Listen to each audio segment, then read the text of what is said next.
नसीम शाह क्या बड़ा करने वाले हैं, वकार यूनुस ने बता दिया। पाकिस्तानी टीम के fast bowler Naseem Shah Asia cup 2022 से खबरों में छाए हुए हैं।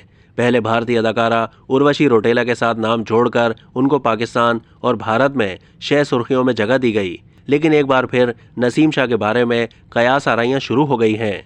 उसकी वजह है पाकिस्तान क्रिकेट टीम के साबिक कोच वकार यूनुस का एक ट्वीट, जिसने सोशल मीडिया पर नई बहस छिड़ दी। वकार यूनुस ने एक ट्वीट में लिखा है कि सब लोग इंतजार करें, कुछ बड़ा होने वाला है। उन्होंने ये भी लिखा कि नसीम शाह न सिर्फ अच्छे क्रिकेटर हैं बल्कि बहुत अच्छे अदाकार भी हैं। साबिक कोच के इस ट्वीट ने सोशल मीडिया सार्फिन को तजस्सुस में डाल दिया। लोग इस सवाल पूछते नजर आ रहे हैं कि क्या नसीम शाह शोबिस की दुनिया में कदम रखने वाले हैं। लोग ये समझ नहीं पा रहे कि वकार यूनुस ने ये बात ऐसे ही कह दी है या फिर नसीम शाह सच में अदाकारी करने का इरादा रखते हैं या फिर उन्हें कहीं से अदाकारी की कोई पेशकश हुई है।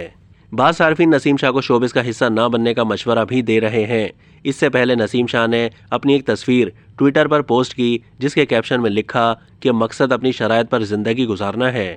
वकार यूनुस और नसीम शाह के दोनों ट्वीट्स देखकर लोग सोचने पर मजबूर हैं कि आखिर क्या बड़ा होने वाला है।